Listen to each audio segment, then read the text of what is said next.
এমন সময় Jungkook call দিয়েছে। তে কল রিসিভ করে খুব ধীরে সুস্থে ফিসফিস করে কথা বলছে। বইও সবার উদ্দেশ্যে বিড়বিড় করে বলল, মন খারাপ হওয়ার আগেই যদি প্রিয় মানুষের কল চলে আসে তখন মন খারাপ হওয়ার সুযোগই থাকে না। জিমিন সময় আছে ভেবে দেখ, জাঙ্কুক ভাই যেমন তেল কেয়ার করে সুগা ভাইয়াও কিন্তু তেমন কেয়ারই করবে। যতই হোক দুজনের গায়ের রক্ত তো এক। জিমিন কপাল গুটিয়ে তাকালো, আর কিছুই বলল না। তে খাওয়া দাওয়া করে বাসায় চলে আসছে। গতকাল বেকুইন বাসায় ছিল না, আজ বিকেলেই ফিরেছে। জাঙ্কুকের গাড়ি দেখে উনি রীতিমতো আশ্চর্য হয়েছেন। সেই থেকে জাঙ্কুকের বাড়ি ফেরার অপেক্ষা করছেন। জাঙ্কুক বাসায় ফেরার 20 মিনিট পর বেকুইন জাঙ্কুকের রুমে গেলেন। কাকামণিকে দেখেই জাঙ্কুক শোয়া থেকে উঠে বসলো। বেকুইন ঠান্ডা কণ্ঠে জিজ্ঞেস করলেন, ফ্রি আছিস? হ্যাঁ, কেন? ছাদে চল, কথা আছে। কি হয়েছে কাকামণি? চল আগে। জাঙ্কুককে নিয়ে ছাদে চলে আসছেন। ছাদের মাঝ বরাবর বসে বেকুইন ধীর কণ্ঠে জানতে চাইলেন, তুই যা করছিস তা কি বুঝে শুনে করছিস? জাঙ্কুক কপাল গুটিয়ে শুধালো, মানে? তোকে গাড়ি কেনার জন্য নিষেধ করেছিলাম আমি, বারবার বলেছি আমার গাড়িটাই তোর, তারপরে তুই গাড়ি কিনলি কেন? আমার কারো কথা শুনতে ভালো লাগে না। তুই যে ধ্বংসলীলায় মেতেছিস, এর ফলাফল খুব ভয়ানক হবে। জাঙ্কুক নিশ্চুপ মাথা নিচু করে বসে আছে। বেকুইন ধীর কণ্ঠে প্রশ্ন করলেন, তুই কি জেনে বুঝে তাকে ভালোবেসেছিস? বেকুইনের দিকে আশ্চর্য নয়নে তাকিয়ে আছে জাঙ্কুক। কাকামণি এর কথা কিভাবে জানতে পারলো? জাঙ্কুক আনমনে বলল, যখন ভালোবেসেছি তখন বাসার সিচুয়েশন জানা বা বোঝার বয়স আমার ছিল না। বেকুইন মেকিসরে বললেন, এখন তো বুঝতেছিস, ছেড়ে দিতে পারবি? জাঙ্কুক গর্জে উঠে বলল, না, আমি ওকে ছাড়া বাঁচবো না। আমি তো দিব্যি বেঁচে আছি, আর ভালোও আছি। আমি তোমার মতো শক্ত খোলসে নিজেকে আবদ্ধ করে সারা জীবন কাটাতে পারবো না কাকামণি। বাসার পরিস্থিতি বোঝার পর থেকে এখন পর্যন্ত নিজের অনুভূতিগুলো বন্দি করে রাখতে রাখতে আর পারছি না। তবুও মনের কোণে ক্ষীণ আলো জ্বলছে। মনে হচ্ছে হয়তো সবকিছু ঠিক করতে পারবো। যদি ঠিক না হয় তখন যা কিছু হতে পারে। বেকুইন শান্ত স্বরে বললেন, তোদের অপ্রকাশিত আবেগগুলো দেখে মাঝে মধ্যে আমারই ভয় হয়। মেয়েটার মুখের দিকে তাকানো যায় না। আমার হাতে ক্ষমতা থাকলে আমি ধুমধাম করে তোদের বিয়ে দিয়ে দিতাম। জাঙ্কুক মুচকি হেসে বলল, কখনো প্রয়োজন হলে পাশে থেকো প্লিজ। বেকুইন শক্ত কণ্ঠে বললেন, ইনশাআল্লাহ, আমি সবসময় তোর পাশে আছি। আর পাশে আছি বলেই তোকে গাড়ি কিনতে নিষেধ করেছিলাম। টাকা খরচ করতে বারবার নিষেধ করি। কখন কোন পরিস্থিতি সামনে আসে বলা যায় না। সমস্যা নেই, তুমি চিন্তা করো না। জাঙ্কুক আর বেকুইন বেশ কিছুক্ষণ ছাদে কথা বললো। জাঙ্কুক হঠাৎ প্রশ্ন করলো, আচ্ছা কাকামণি, আমি তো একে পছন্দ করি, এটা তুমি কিভাবে জানো? বেকুইন শান্ত স্বরে বললেন, আমি আর 6 মাস আগে থেকেই তোদের খেয়াল করছি। প্রথম এতটা বুঝতে না পারলেও ধীরে ধীরে বুঝতে পেরেছি। শোন, বাসায় একটু সাবধানে থাকিস। আচ্ছা। জাঙ্কুক নিজের রুমে চলে গেছে। দেখতে দেখতে আরো 15 দিন কেটে গেছে। এর মধ্যে জিমিন একদিন জেনি, তে, লিমিনহো, সুগা, জাঙ্কুক সবাইকে ট্রিট দিয়েছে। আজ ভোরবেলা ঘুম থেকে উঠে না খেয়েই সুগা বেরিয়ে গেছে। জাঙ্কুকও তাড়াহুড়ো করে নাস্তা করে বেরিয়েছে। জাঙ্কুক আজ আব্বুর অফিসে যায়নি, সরাসরি নিজের অফিসে চলে আসছে। দুপুরের দিকে জাঙ্কুক ল্যাপটপের কাজ শেষ করে চেয়ারে হেলান দিয়ে সবেমাত্র চোখ বন্ধ করেছে। এমন সময় কাকিয়ার নাম্বার থেকে কল আসছে। জাঙ্কুক কপাল গুটিয়ে তাকালো। সচরাচর কাকিয়া জাঙ্কুককে কল দেয় না বললেই চলে। জাঙ্কুক কল রিসিভ করে ধীর কণ্ঠে বলল, হ্যাঁ কাকিয়া বলো। ভাইয়া, আমি জেনি। জেনির গলা কাঁপছে, ফিসফিস করে কথা বলছে। জাঙ্কুক ভারী কণ্ঠে জিজ্ঞেস করলো, কি হয়েছে? বাসায় কোনো সমস্যা? আপুকে দেখতে আসা মানুষগুলোকে আগেরবার আপনারা বাসায় আসতে দেননি, এটা চাচু বুঝে গেছেন। তাই আপনাদের না জানিয়ে আজ আরেকটা ফ্যামিলিকে বাসায় আসতে বলেছেন। কিছুক্ষণের মধ্যেই তারা চলে আসবে। প্লিজ ভাইয়া, আপনি কিছু করুন। জেনির মুখে অকল্পনীয় কথাটা শুনতেই জাঙ্কুকের শরীর ঝাঁকুনি দিয়ে উঠেছে। আকস্মাৎ মেরুদণ্ড সোজা হয়ে গেছে। নিঃশ্বাস আটকে আছে গলায়, শ্বাসনালীতে তুফান। মুহূর্তের মধ্যে চোখের শিরা উপশিরা রক্তাভ বর্ণ ধারণ করেছে। বক্ষস্পন্দন বেড়ে আকাশ ছোঁয়ার পথে। জাঙ্কুক নিজের সর্বোচ্চ অনুবলে তেকে যতই আগলে রাখতে চাইছে, প্রতিনিয়ত ততই বিপাকে পড়ে যাচ্ছে। তের মুখে নিরন্তর হাসি ফুটাতে জাঙ্কুক নিজের সাথে একের পর এক নিগুড় বিগ্রহ করেই চলেছে। তারপরও কোনো কিনারা পাচ্ছে না। কণ্ঠস্বরে তেজ ঢেলে জাঙ্কুক শক্ত কণ্ঠে জিজ্ঞেস করলো, তে কোথায়? আমরা সবাই আপুর রুমে বসে আছে। আপুকে ওরা সাজুগুজু করতে বলেছে, কিন্তু আপু চুপচাপ বসে আছে। জাঙ্কুক চোখ বন্ধ করে জোরে শ্বাস টেনে পরপর সর্বশক্তি দিয়ে নিঃশ্বাস ছেড়ে নিজেকে নিরুদ্ধ করার চেষ্টা করলো। অতঃপর নিরিট কণ্ঠে বলল, ওকে বলে সাজুগুজু করতে হবে না। আর দেখিস ওই দিনের মতো কান্নাকাটি যেন না করে। আমি দেখছি। আপনি এখন বাসায় আসলে সমস্যা হবে। বাসায় আসবো না, শোন, তোর দায়িত্ব হলো যত দ্রুত সম্ভব তোর ছেলের বাবার নামটা জেনে আমায় কোনোভাবে টেক্সট করে জানাবি। আচ্ছা। জাঙ্কুক কল কেটে দিয়েছে। জেনির সাথে জাঙ্কুক শান্ত স্বরে কথা বলেছে ঠিকই, কিন্তু জাঙ্কুকের ভেতরটা রাগ আর দুশ্চিন্তায় ফেটে যাচ্ছে। এই বাসায় অল্প সাজুগুজু করলেই জাঙ্কুকের কলিজায় আঘাত লাগে। নিজের দৃষ্টির সামনে একের পর এক দোয়া পড়তে থাকে যাতে তের উপর শয়তানের কোনো নজর না পড়ে। সেখানে কোথাকার কোন পরিবার থেকে দেখতে আসবে, এটা জাঙ্কুক বেঁচে থাকতে কোনোভাবেই সহ্য করতে পারবে না। সুগাকে কল দিতে দিতে জাঙ্কুক দ্রুত অফিস থেকে বেরিয়ে গেছে। জি হোক চাং হোক কারোর সাথেই দেখা হয়নি। এদিকে তে বিছানায় হেলান দিয়ে বসে আশেপাশে আম্মু, বড় আম্মু, কাকিয়া সবাই থেকে বোঝাচ্ছে, রেডি হতে বলছে। তের সেসবে মনোযোগ নেই। আজ তের চোখে এক ফোঁটা পানিও নেই। সেদিন প্রথমবারের মতো কেউ বা কারা দেখতে আসবে কথাটা শুনে তে নিজেকে শান্ত রাখতে পারেনি। তার উপর জাঙ্কুকের উদাসীনতা থেকে আরো বেশি কাঁদিয়েছিল। কিন্তু রাতের বেলা জাঙ্কুকের কথা শুনে তে সবটাই বুঝেছিল আর নিজেই নিজেকে বকেছিল। তাই আজ তের মনে আতঙ্কের রেশ মাত্র নেই। দিব্যি বিছানায় হেলান দিয়ে বসে আঙুর খাচ্ছে। এই তে, আর কতক্ষণ এভাবে বসে থাকবি? উঠে রেডি হ, ওনারা কখন জানি চলে আসেন। তোর আব্বু রাগারাগি করবে তো তখন। তুই সম্বিত দৃষ্টিতে তাকিয়ে ঠান্ডা কণ্ঠে বলল, আম্মু আমি শান্তি করে খাচ্ছি, এটা কি তোমার সহ্য হচ্ছে না? সহ্য হবে না কেন? তুই রেডি হসনি শুনে তোর আব্বু যে চিল্লাচিল্লি করবে, তখন আমি কি করব? ওনারা চলে গেলে না হয় আবার খাস? তোমার আব্বু আর বড় আব্বুকে তো চেনোই, সময়ের কাজ সময়ে না হলে মেজাজ গরম হয়ে যায়। এমন সময় জানি রুমে আসছে। নিচে আব্বু চাচুর কথোপকথনে ছেলে আর তার বাবার নাম শুনে আম্মুর নম্বর থেকে জাঙ্কুকে মেসেজ দিয়ে জানিয়ে অতঃপর উপরে আসছে। ইমরানজন বাসায় নেই। বেখুইনকে রোয়া কল দিয়ে জানানোর পরে তিনি বাসায় চলে আসছেন। সৌবিনকে বারবার বোঝানোর চেষ্টা করেছেন, অথচ সৌবিন কিছুই বুঝতে চাইছে না। জাঙ্কুককে কল দিয়ে বলল জাঙ্কুক উল্টাপাল্টা কিছু করে ফেলবে। এই ভয়ে বেখুইন নিজেই বোঝানোর চেষ্টা করেছেন। জেনি তের রুমে ঢুকতেই তে খাওয়া বন্ধ করে চোখ তুলে তাকালো। সহসা জেনি চোখের ইশারায় জাঙ্কুককে জানানোর কথাটা বুঝিয়ে দিয়েছে। দীর্ঘ নিঃশ্বাস ছেড়ে আম্মুদের দিকে এক পলক তাকিয়ে শীতল কণ্ঠে বলল, তোমরা থামো, আগে ওনারা আসুক তারপর আমি সাজবো। জিন শান্ত স্বরে থেকে বোঝানোর চেষ্টা করলেন, কিন্তু তার এক কথা, দেখতে আসলে তবেই সে সাজবে। এমনকি তাদের দেখানোর জন্য তে সবকিছু রেডি করেও রেখেছে।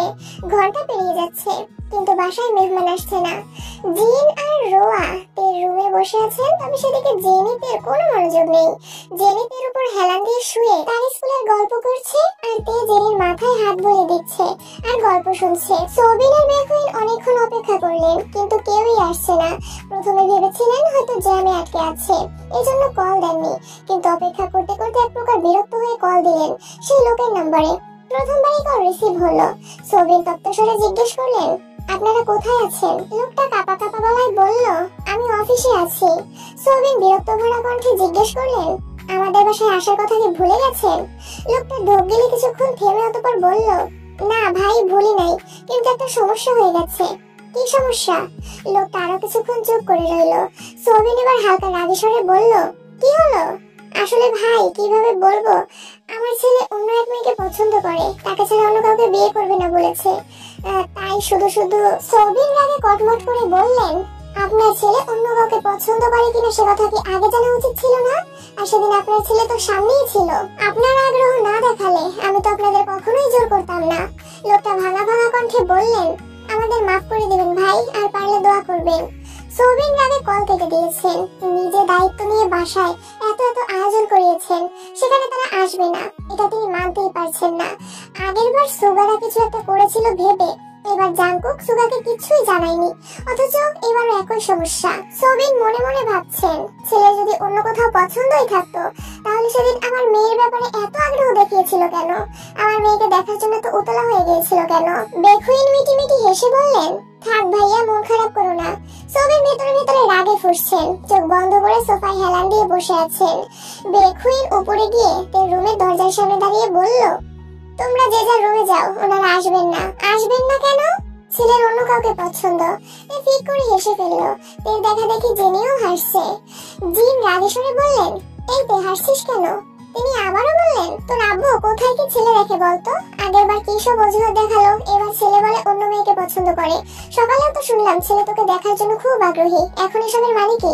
তে বড় আম্মুর দিকে তাকিয়ে মৃদু হেসে মনে মনে আওড়ালো, শাশুড়ি আম্মু, ওই ছেলের আমাকে দেখার আগ্রহ থাকলে কি হবে?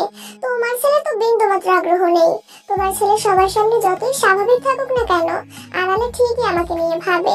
আর আমি শিওর ওই ছেলের গার্লফ্রেন্ড আজই আবিষ্কৃত হয়েছে, আর সেটা তোমার ছেলেই করেছে। কি রে, কি ভাবছিস? ওনারা আসেনি বলে মন খারাপ করছিস? এই সশব্দে হেসে বলল, না গো, আমি ভাবছি তোমরা কত কষ্ট করে সারাদিন রান্না করলে, এই খাবারগুলো কিভাবে খেয়ে শেষ করবো। জিন আর রোয়া ভ্রু কুঁচকে তাকিয়ে আছেন। বেখুই নিঃশব্দে হেসে রুম থেকে বেরিয়ে গেছেন। তে জেনিকে উদ্দেশ্য করে বলল, আমার ফোনটা দে তো, ভাইয়া আর জাঙ্কুক ভাইকে কল দিয়ে আসতে বলি, একসাথে খাবো। জেনি ড্রেসিং টেবিলের সামনে থেকে ফোন এনে টেকে দিল। তে সুগা আর জাঙ্কুক ভাইকে দুজনকেই কল দিয়েছে, তবে ছেলের ব্যাপারে কিছুই বলেনি, শুধু খাবার খেতে দাওয়াত দিয়েছে। তের ফাজলামো দেখে জিন আর রোয়া দুজনেই চুপচাপ বেরিয়ে গেছেন।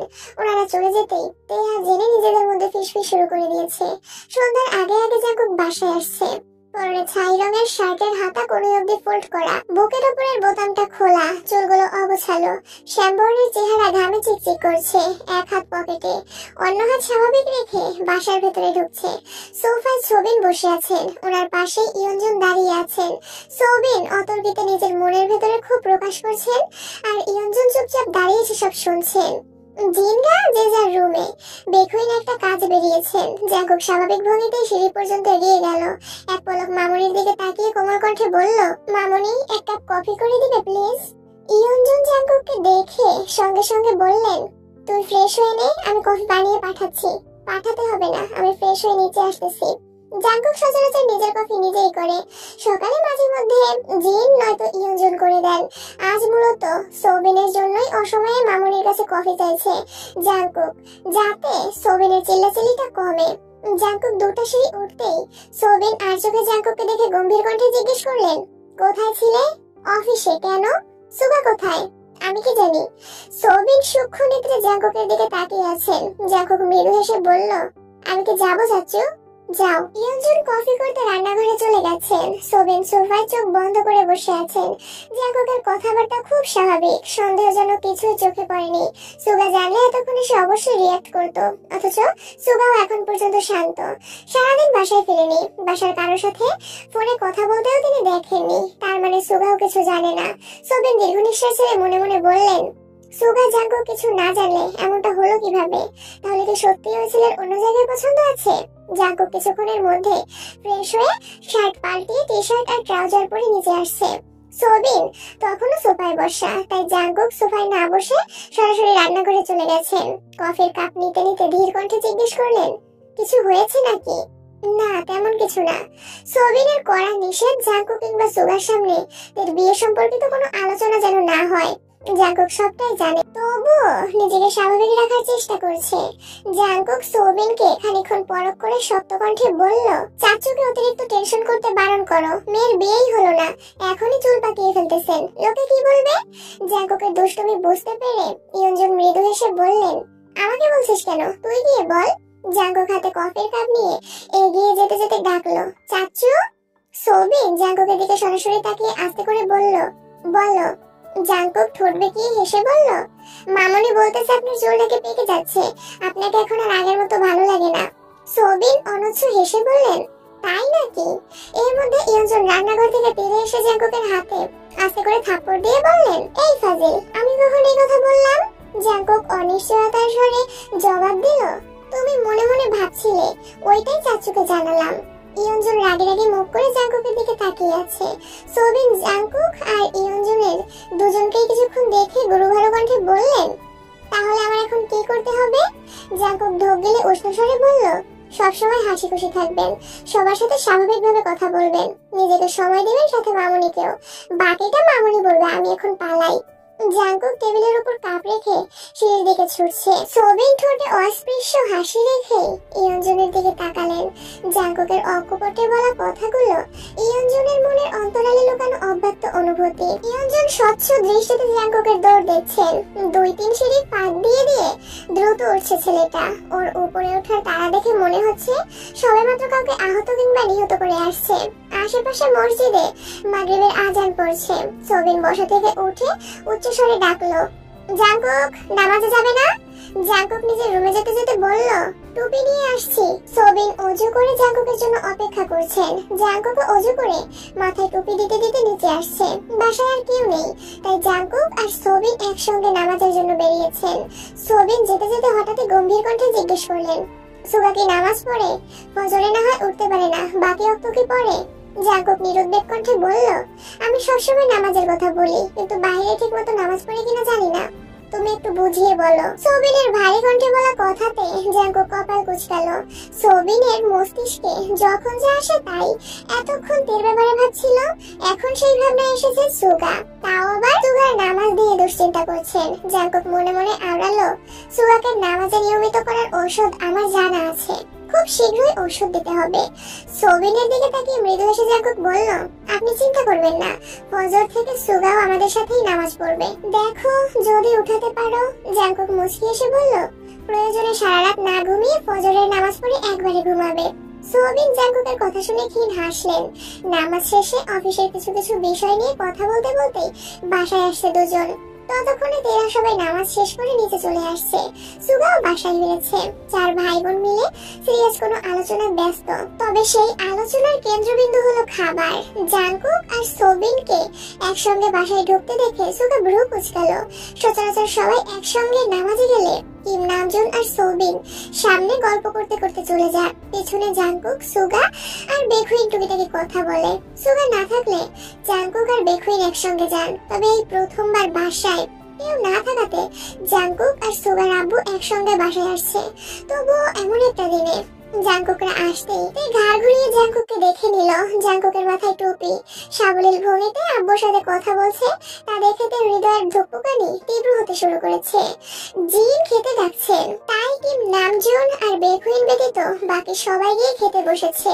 জিহবের নম্বর থেকে সুগার ফোনে বারবার কল আসছে। সুগার রিসিভ করে স্বাভাবিক কণ্ঠে বলল, হ্যাঁ জিহব ভাইয়া বলো। জাঙ্কুক কোথায় রে? আছে পাশে, খেতে বসছে।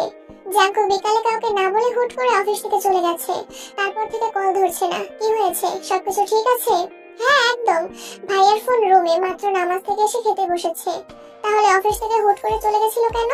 খাওয়া দাওয়া শেষ করি, তারপর তোমার সাথে দেখা করে বলবো। আচ্ছা ঠিক আছে। সবাই সবার মতো খাচ্ছে, কারো মুখে প্রয়োজনের বাইরে কোনো কথা নেই। সুগা একটু পরপর জাঙ্কুকে ইশারায় এটা সেটা বোঝাচ্ছে, আবার প্রশ্নও করছে। তবে সোবিন তাকালেই চুপ হয়ে যায়। খাওয়া দাওয়া শেষ করে জাঙ্কুক আর সুগা বেরিয়েছে। যদিও জাঙ্কুক যেতে চাচ্ছিল না, কিন্তু সুগা এক প্রকার জোর করে নিয়ে গেছে।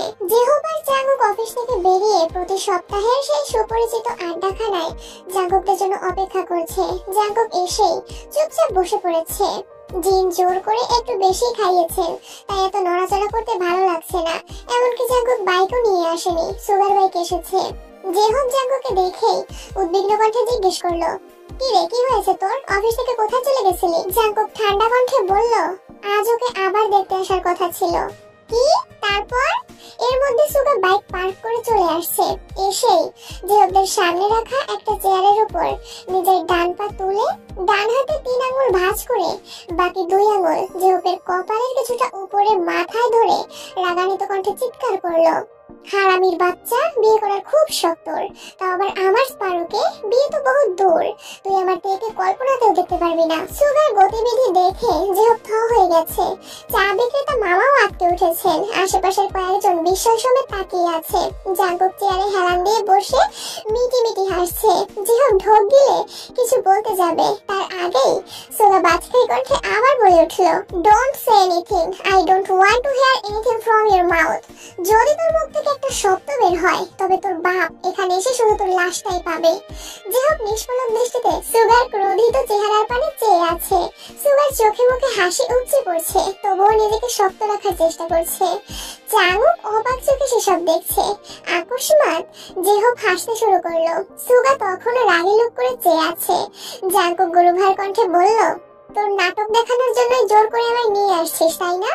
জেহব হাসতে হাসতে বলল, চিন্তা করিস না, সেরা অভিনেতার পুরস্কার এবার তুইই পাবি। ওদের হাসি দেখে সুগা নিজের হাসি আটকে রাখতে পারলো না। হাসতে হাসতে জেহবের মাথা থেকে হাত সরিয়ে চেয়ার থেকে পা নামিয়ে চেয়ারটা মুছে বসলো। শুকনো গলায় ঢোক গেলে আহত স্বরে বলল, ইস, থামালে কেন আমাকে? যেহেতু তখনও হেসেই যাচ্ছে। হাসি কিছুটা কমিয়ে বলল, পেছনে তাকিয়ে দেখ, মানুষ যেভাবে তোকে দেখছে মনে হচ্ছে পুলিশ আসতে বেশি দেরি নেই। সুগা আকস্মাৎ পেছন ফিরে তাকালো। প্রায় 15 থেকে 20 জন লোক দাঁড়ানো, দৃষ্টিতে আতঙ্ক। সুগা থতমত খেয়ে বলল, এ ভাই, আমি কিছু করি নাই। লোকজন এখনো নিশ্চুপ দাঁড়িয়ে আছে। সুগা ভ্রু কুঁচকে উষ্ণ স্বরে বলল, বিশ্বাস করুন, আমি কিচ্ছু করিনি। দেখুন, আমার হাতে কিচ্ছু নেই। জাঙ্কুকা যেও হাসতে হাসতে ক্লান্ত হয়ে যাচ্ছে। চা বিক্রেতা মামা মৃদু স্বরে বললেন, আরে কোনো সমস্যা নাই, ওরা ভাই ভাই, এমনিতেই মজা করছে, আপনারা যান। আস্তে আস্তে মানুষ চলে যাচ্ছে। যেতে যেতেও বারবার সুগাকে দেখছে। কয়েকজন এখনো ঠায় দাঁড়িয়ে আছে। সুগা তাদের দেখে বিড়বিড় করে বলল, আমাকে দেখে এত ভয় পাচ্ছে, ভাবছি ভাইয়াকে দেখলে তাদের কি হতো। চাঙ্গুক চোখ মুখ কুঁচকে জিজ্ঞেস করলো, জাঙ্কুক কি আজ নিজের রূপ দেখিয়েই ফেলেছে? সোহানদের ঘটনায় আমি কত কষ্টে জাঙ্কুককে আটকাইছিলাম, তারপরও পারলাম না, সেই তো গিয়ে অ্যাক্সিডেন্ট করলো। যে হোক শান্ত স্বরে জিজ্ঞেস করলো, জাঙ্কুক কি এভাবেই হুমকি দিছিল সুগা? সুগা মেকি স্বরে বলল, ধুর, এটা তো শুধু ট্রেলার ছিল। যে হোক আর চাঙ্গুক বিস্ময়কর দৃষ্টিতে জাঙ্কুকের দিকে তাকিয়ে আছে। জাঙ্কুক স্বাভাবিক কণ্ঠে বলল, আমাকে এভাবে দেখার কি আছে? দেখছি তুই ঠিকঠাক আছিস কিনা। আমার আবার কি হবে? না, কিছু না। তাই এভাবে আর কতদিন জানি না। তোদের জন্য প্রতিনিয়ত আমার সংসারে ঝগড়া হয়। আমরা কি করলাম? তুই কি করিস নাই? দেখে তুই ইচ্ছে করে কষ্ট দিচ্ছিস, তোর ভালোবাসা বুঝতেছিস না। সেদিন তো আয়ু রাগে বলতেছে তেকে তার কোন কাজের বউ করে নিয়ে যাবে। জাঙ্কুক অগ্নিদৃষ্টিতে তাকিয়ে গম্ভীর কণ্ঠে বলল, যে হোক, তোর বউকে সামনে রাখিস। উল্টাপাল্টা কথা বললে তোর বউকে মেরে তোকে বিপদ করে ফেলবো। এমন করিস না ভাই, আমার একটাই বউ। তোমাদের তো একটা হলেও আছে, অন্তত বলতে পারো সে আমার। এদিকে আমার যে একটাও নেই, থাকবে কিভাবে? নির্বোধের মতো কোথাকার কোন মেয়ের প্রস্তাবে রাজি হওয়ার সময় মনে ছিল না? খোঁজ খবর না নিয়ে ধুম করে প্রেমে পড়ে গেছো। আসছে আমার প্রেমিক পুরুষ। সুগা মন খারাপ করে বলল, তখন না হয় আমি নির্বোধ ছিলাম, এখন তো বোধ হয়েছে আমার, আর ঠিকঠাক কাউকে পছন্দও করেছি। তাহলে তাকে কেন পাচ্ছি না? জাঙ্কুক শক্ত কণ্ঠে বলল, নামাজ পড়িস কয়েক তো, আল্লাহর কাছে কতবার চাস তাকে? মাঝে মাঝে চাই। তাহলে আর কি, মাঝে মাঝেই আসবে। সুগা কপাল গুটিয়ে ফোঁস করে শ্বাস ছাড়লো। জাঙ্কুক ভারী কণ্ঠে বলল, দেখ সুগা, তুই ফজর থেকে আমার সাথে নামাজে যাবি। কাল থেকে যদি এক ওয়াক্ত নামাজ মিস করিস, তাহলে তোর না হওয়া প্রেমিকার কাছে তোর নামে অপপ্রচার করব। কি? তাছাড়া আমি আমার শ্বশুর আব্বাকে কথা দিয়েছি, সেই কথা তো আমার রাখতেই হবে। প্রয়োজনে তোকে কানে ধরে নিয়ে যেতেও আমার কোনো সমস্যা নেই। বাহ, শ্বশুরকে পটানোর ধান্দা নাকি? জাঙ্কুক নিঃশব্দে হাসলো। যে হোক সুগার দিকে তাকিয়ে বলল, ওইখানে ঝামেলার সমাধান হয়েছে নাকি বেঁধে রেখে আসছিস? ভাইয়া গেলে বাধার প্রয়োজন পড়ে না, সবকিছু একদম সমাধান করেই আসছি। ঝামেলা কি বেশি হয়েছিল? তোমরা তো ভাইয়াকে চেনোই, বনুর ব্যাপারে সামান্যতম বিষয়ে যে পরিমাণে ক্ষিপ্ত হয়, সেখানে বনুর বিয়ের বিষয় উঠে গেছে। কি হতে পারে ভাবো? সিচুয়েশন এতই খারাপ হয়ে গেছিল যে হয় এসপার না হয় ওসপার হয়েই যেত। তখন ছেলের বাবা আসছে, ওই অবস্থায় ছেলেকে বাঁচাতে ডিরেক্ট ভাইয়ের পায়ে ধরে বলতেছিল। তারপর তাড়াতাড়ি সরিয়ে সবকিছু মোটামুটি নর্মাল করেছি। এমন সময় আব্বু কল দিয়েছে, তখন আর কি ভাইয়া যা যা শিখিয়ে দিয়েছে উনি তাই তাই বলেছে। এসবই আমাকে একটা কল দিতে পারতি, আমি নিজেও জানতাম না। ভাইয়া আমায় ঠিকানা দিয়ে শুধু আসতে বলেছিল। সেসব কথা বাদ দে, এখন বল কাজটা শেষ হয়েছে? আমি যতটা সম্ভব চেষ্টা করেছি, তুই রাতে সময় করে একটু দেখে নিস প্লিজ।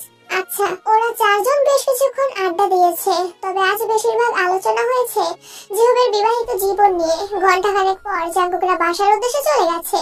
কিম নামজন নিজের কাজ শেষ করে বাসায় ফিরেই সবিনকে ডেকেছেন। সবিন আসতেই জিজ্ঞেস করলেন, ওনারা আসছিলেন? না ভাইজান। আসেনি কেন? সঠিক জানি না, তবে বলেছেন ছেলের অন্য মেয়েকে পছন্দ। তাহলে আর কি, আপাতত ছেলে দেখা বন্ধ করে কাজে মনোযোগ দে, সামনে ঈদ আসতে চললো। এবারের ঈদে আমি কিছু করতে পারবো না, যা করার সব জাঙ্কুক আর সুগা করবে। কিম নামজন চিন্তিত কণ্ঠে শুধালেন, ওরা কি পারবে? পারবে না কেন? বড় হয়েছে, দায়িত্ব নিতে হবে না? আচ্ছা বলে দেখিস, কিন্তু আপাতত ছেলে দেখা বন্ধ রাখ। ঠিক আছে, রাখলাম বন্ধ, কিন্তু ভালো ছেলে পেলে অবশ্যই বাসায় নিয়ে আসবো। আগে দেখ ভালো ছেলে পাস কিনা। তুমি কি আমার সাথে ঠাট্টা করছো ভাইজান? ইমরানজন মেকি স্বরে বললেন, ঠাট্টা করবো না তো কি করবো? এই বলিস ছেলে ভালো, পরিবার ভালো, অথচ ছেলে বাসা পর্যন্ত আসেই না। আমি কিভাবে বুঝবো ছেলে ভালো নাকি খারাপ? ঠিক আছে, এরপর আমি গিয়ে ছেলেকে বাসায় নিয়ে আসবো। আচ্ছা, আসলে আমাকে খবর দিস। এদিকে তে একটু পর পর ব্যালকনিতে যাচ্ছে, জাঙ্কুকের জন্য অপেক্ষা করছে। হঠাৎ বাইকের শব্দ শুনতে ব্যালকনিতে ছুটলো। সুগার পেছনে জাঙ্কুক বসা।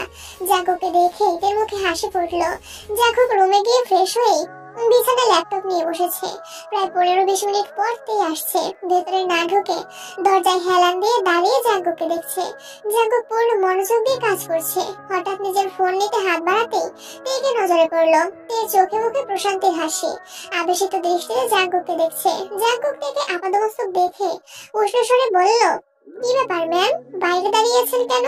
রুমে আসার জন্য কি আপনার আলাদাভাবে আমন্ত্রণ জানাতে হবে? তে মুচকি হাসলো। উত্তর না দিয়ে উল্টো প্রশ্ন করলো, আজকের ছেলেটা কেমন ছিল? আপনি কেমন আশা করেছিলেন? রাজপুত্রের মতো। জাঙ্কুকের আঁখি যুগল খানিক প্রশস্ত হলো। সহসা ঠোঁটের কোণে হাসি ফুটে উঠেছে। অতঃপর জাঙ্কুক স্বাভাবিক কণ্ঠে বলল, রুমে আসুন ম্যাম। না, আপনি কাজ করুন। জাঙ্কুক ল্যাপটপের দিকে এক পলক তাকিয়ে চাপা স্বরে বলল, রাত অনেক হয়েছে, ঘুমাতে যান। ঘুম আসছে না। জাঙ্কুক আকস্মাৎ ভ্রুকুচকে সন্দেহের দৃষ্টিতে তাকিয়ে প্রশ্ন করলো, কেন? জাঙ্কুকের অভিপ্রায় বুঝতে পেরে ঠোঁটে হাসি রেখে অত্যন্ত গুরুতর কণ্ঠে জবাব দিল, হবু জামাইটাকে খুব মিস করছি। জাঙ্কুক সঙ্গে সঙ্গে ল্যাপটপ বিছানায় ফেলে দাঁড়িয়ে হুঙ্কার দিয়ে উঠলো, কি? সশব্দে হেসে এক দৌড়ে নিজের রুমে চলে গেছে। জাঙ্কুক এগিয়ে গিয়ে রুমের দরজায় কিছুক্ষণ দাঁড়িয়ে রইল। এর করা ছোট ছোট দুষ্টুমিগুলো জাঙ্কুকের বরাবরই খুব প্রিয়। জাঙ্কুক রুমে এসে আবারও কাজে মনোযোগ দিল। ঘন্টাখানেক পর তার নাম্বার থেকে একটা মেসেজ আসছে, মিস ইউ। অনেকটা নিচে লেখা, হবু জামাই। জাঙ্কুক মেসেজটা দেখে আবারও হাসলো। ঘড়িতে তখন 12টার উপরে বাজে। জাঙ্কুক রিপ্লাই দিল, ঘুম না আসলে ছাদে চলুন, তানাদের সাথে আড্ডা দিয়ে আসি। 2 মিনিট বাদেই তার মেসেজ দিল, আমি ছাদেই আছি। জাঙ্কুক এক লাফে বিছানা থেকে নেমে দ্রুত দৌড়ে ছাদে গেল। তানাদের প্রতি তার এক আকাশ সমান ভয়, যার জন্য সন্ধ্যার পরে জাঙ্কুকের রুমটাও পার হয় না। জাঙ্কুকের উপরে রাগ করে একদিন রাতে ছাদে এসে বৃষ্টিতে ভিজেছিল, আর আজ দ্বিতীয় দিন। জাঙ্কুক ছাদে আসতেই তে দীর্ঘ নিঃশ্বাস ছেড়ে গম্ভীর কণ্ঠে বলল, আমি কি আপনাকে বিরক্ত করছি? এর মাথা থেকে পড়ে যাওয়া ওড়নাটা জাঙ্কুক দুহাতে আবারও মাথায় তুলে দিল। লোকে বলে রাত বেরাতে ছাদে তানারা ঘোরাফেরা করে, তানাদের নজর যেন তের উপর না পড়ে সেই ভয়েই জাঙ্কুক তের কপাল পর্যন্ত ওড়না টেনে দিয়েছে। চিরচেনা গায়ের গন্ধ নাসারন্ধ্রে প্রবেশ মাত্রই তের অন্তঃস্থলে শিহরণ জাগে। মৃদু আলোতে তের দিকে তাকিয়ে জাঙ্কুক মোলায়েম কণ্ঠে বলল, মাঝে মাঝে বিরক্ত কি জিনিস বুঝতেই পারি না। তে নিজেকে সামলে উত্তেজিত কণ্ঠে জিজ্ঞেস করলো, ওই ছেলেটার সাথে দেখা করেছিলেন আপনি? জাঙ্কুক কপাল রাগ দেখিয়ে বলল, ওই ছেলের ব্যাপারে কথা বলার জন্য আমার কাছে কোনো সময় নেই, চলে যাচ্ছি আমি। জাঙ্কুক ঘুরতেই তে জাঙ্কুকের হাত চেপে ধরলো। জাঙ্কুক আর চোখে তাকাতেই তে সঙ্গে সঙ্গে হাত ছেড়ে ধীর কণ্ঠে বলল, আপনি বলেছিলেন তানাদের সাথে গল্প করবেন। জাঙ্কুক মনে মনে আওড়ালো, আমার যে আপনার সাথে কথা বলতে ইচ্ছে করছিল, তানারা তো বাহানা মাত্র। তে আর জাঙ্কুক মুখোমুখি দুটো সিঙ্গেল সোফায় বসা, কারোর মুখেই কোনো কথা নেই। তে নীরবে বসে নিজের হৃদয়ের প্রবল ধুকপুকানি সহ্য করছে। ক্ষণে ক্ষণে জাঙ্কুকের দিকে তাকাচ্ছে, তবে জাঙ্কুকের নিগুড় দৃষ্টি দেখে স্থির থাকতে পারছে না। কথা বলতে গিয়ে বারবার কথা দিয়েছে। ধীরে ধীরে শরীর ঘামতে শুরু করেছে। শ্বাসরুদ্ধকর পরিস্থিতি সামলে তে আচমকা ডাকলো, জাঙ্কুক ভাই। সুপরিচিত কণ্ঠস্বরের চিরচেনা জবাব, জাঙ্কুকের মোহমায়ায় জড়ানো তে বিমোহিত নয়নে জাঙ্কুককে দেখে ঢোক গিলে উষ্ণ স্বরে জানতে চাইল, আব্বু এমন করছেন কেন? তের আকুল কণ্ঠে বলা কথাটাই জাঙ্কুক নড়ে চড়ে বসলো। ধীর কণ্ঠে বলল, জানি না। আপনি এভাবে আর কতদিন বাঁচাবেন আমাকে? জানি না। তে একটু রাগে সরে বলল, আপনি কি কিছুই জানেন না? জাঙ্কুক তের দিকে তাকিয়ে মলিন হেসে বলল, তোর কাছে একটা জিনিস চাইবো, দিবি? অমৃতের হৃদস্পন্দন বাড়তে শুরু করেছে। জাঙ্কুকের আকুল আবেদনে তের ভেতর তোলপাড় শুরু হয়ে গেছে। তে তপ্তস্বরে বলল, কি চান? সাহস। জাঙ্কুকের কথা শুনে তার মনে হেসে ফেলল। লজ্জায় চিবুক খানিক নামিয়ে বলল, আপনি আমার কাছে সাহস চাচ্ছেন? হ্যাঁ চাইছি। কেন? নিজের করা ভুলগুলো প্রতিনিয়ত তাড়া করে আমাকে। জানি না কখন কি হবে, যদি পারিস একটু সাহায্য করিস। কিসের ভুল? কি করেছেন আপনি? কিসের সাহায্য চাইছেন? জাঙ্কুকের শাড়িত চাহনি হৃদয়ের তোলপাড় আরো বাড়িয়ে দিচ্ছে। জাঙ্কুকের কথার মানে বুঝতে পারছে না, বুকটা ধড়াস ধড়াস করে কাঁপছে।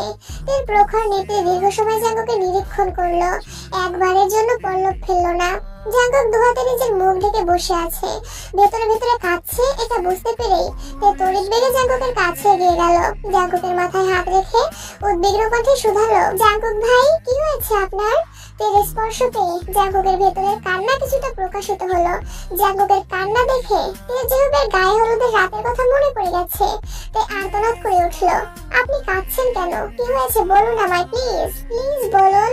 জাঙ্কুক হঠাৎই তের হাতটা শক্ত করে ধরলো। আকস্মিক ঘটনায় তের শরীর ঝাঁকুনি দিয়ে উঠেছে। ক্রন্দনরত অবস্থায় জাঙ্কুক কাঁপা কাঁপা কণ্ঠে বলল, I'm sorry, Te. I'm really sorry. জাঙ্কুকের ক্রন্দিত কণ্ঠে বলা কথাটা তের কর্ণকুহরে প্রবেশ মাত্রই তে কিংকর্তব্য বিমূঢ় হয়ে গেছে। তের বুক ধড়ফড় করছে, গাত্র জুড়ে রক্ত সঞ্চালন তীব্র থেকেও তীব্র হতে শুরু করেছে। বুকের বাম প্রকোষ্ঠে আবদ্ধ হৃৎপিণ্ডে বেধক নাভিশ্বাস অনুভূত হচ্ছে। জাঙ্কুক ভাইয়ের সংযুক্ত প্রণয়ের অনলে বারংবার আহত হওয়ার মেয়েটায় হৃদয় আজ জাঙ্কুকের আর্তনাদে সম্পূর্ণ তছনছ হয়ে গেছে। ভীতিকর অযাচিত পরিস্থিতি সামলানোর অনুমত সামর্থ্য তের নেই। তে ক্ষুদ্র আলোতে আশ্চর্য নয়নে চেয়ে আছে জাঙ্কুকের পরিশ্রান্ত ধৃষ্টতায়। জাঙ্কুকের হাতে থাকা তের হাতটা থরথর করে কাঁপছে। ক্ষণিকের ব্যবধানে তের অক্ষিপট ভিজে এসেছে। জাঙ্কুক ভাই সরি বলছেন, কিন্তু কেন? চোখের সামনে ঘটা সবকিছু অবিশ্বাস্য মনে হচ্ছে। কাঙ্ক্ষিত ব্যক্তির মুখে অনাকাঙ্ক্ষিত শব্দ অবসহন করতে তের নিজের সাথে নিজেকে প্রভূত বিগ্রহ করতে হয়েছে। মনের আস্তিনের টালমাটাল হাল সামলে তে ভয়ার্ত গলা জানতে চাইল, আপনার কি হয়েছে?